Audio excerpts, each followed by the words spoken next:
بسم الله الرحمن الرحیم. یکی از مسائلی که در باب طهارت مطرح است و در فقه حنفی و در بقیه مذاهب مورد بحث قرار گرفته در باب طهارت، بحث آداب قضای حاجت هست.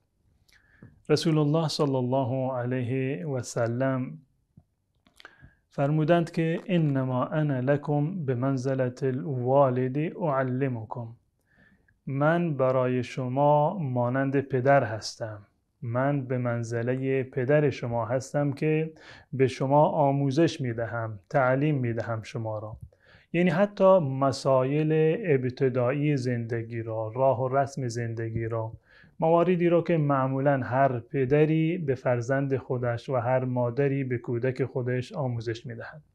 رسول الله صلی الله علیه وسلم فرمودند من هم برای شما جایگاه پدری را دارم و به شما آموزش میدهم. و فرمودند هرگاه اذا اتی احدکم الغائط، وقتی که برای قضای حاجت رفتید، یکی از شما برای قضای حاجت رفت، فلا یستقبل القبلة ولا یستدبرها، روبروی قبله یا پشت به قبله ننشینید. در این زمینه ما روایات متعددی رو داریم که رسول الله صلی الله علیه و سلم حتی آداب قضای حاجت را هم برای امت خودش بیان فرمودند و این دلالت بر این دارد که احکام اسلامی احکامی شامل و فراگیر هستند که تمام زوایای زندگی بشر را در واقع تحت شعاع خودش قرار داده و برای هر موردی حکمی، آداب و سننی دارد. این آداب عبارتند از این که قبل از این که انسان برای قضای حاجت برود، مبادا در جایی برود که در معرض دید مردم باشد. حتما باید برای قضای حاجت، خصوصا در زمان قدیم که مثلا در بیابان می رفتن، باید انسان به جایی برود و به مکانی برای قضای حاجت برود که در معرض دید مردم قرار نگیرد.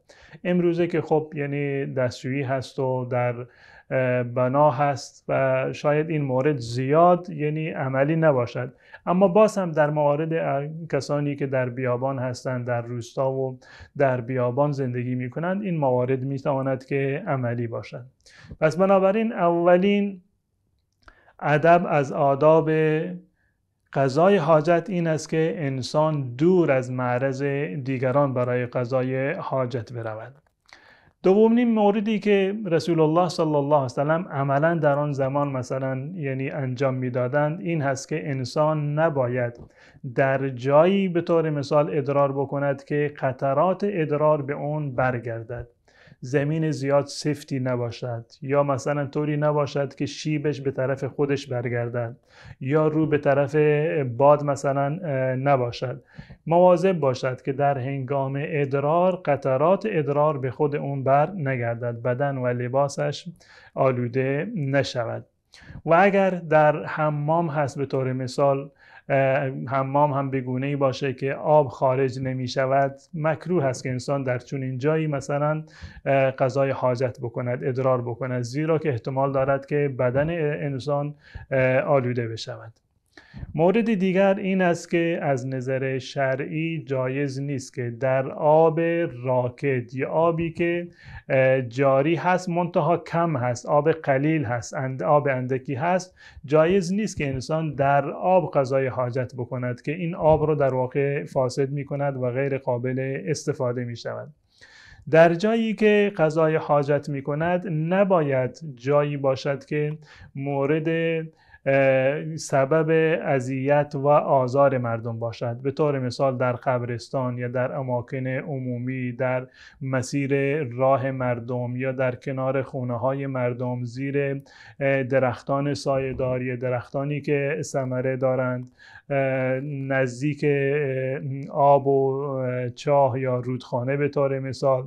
این گونه موارد را باید پرهیز بکنیم. رسول الله صلی الله علیه و سلم فرمودند اتقوا اللاعنین، شما از دو چیزی که به سبب آنها مورد نفرین قرار میگیرید از آنها پرهیز بکنید. فرمودند که این دو مورد چی هستند؟ فرمود که الذی یتخلى فی طریق الناس او ظلهم، کسی که در راه مردم، مسیر مردم یا در زیر سایه‌ای که مورد استفاده قرار میگیرد قضای حاجت میکند. این سبب میشود که مردم شما را لعن و نفرین بکنند.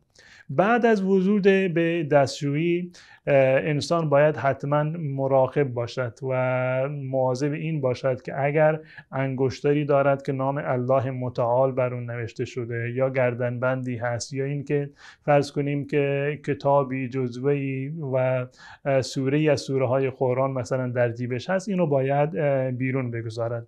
و این که قبل از دخول به بیت الخلا یا دستشویی دعا رو باید بخواند، بسم الله، و بعد از آن اللهم انی اعوذ بک من الخبث والخبائث. این هم جز آداب ورود به دستشویی هست که با پای چپ وارد بشود.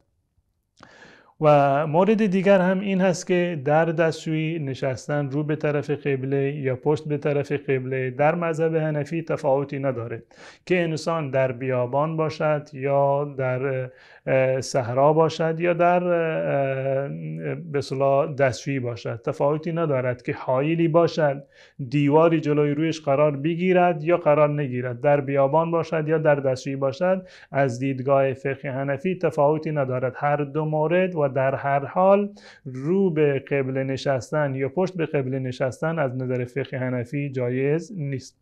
و همچنین در هنگام قضای حاجت از نظر شرعی مکروه است که انسان بدون نیاز حرف بزند، مگر اینکه نیازی باشد، مجبور باشد، لازم باشد که به یک فردی جواب بدهد، به اندازه ضرورت این اشکال ندارد. و همچنین در حمام و در بیت الخلا و توالد در واقع خواندن قرآن یا ذکر الله متعال، این از نظر شرعی جایز نیست و جز مواردی هستند که مکروه و بلکه حرام هست.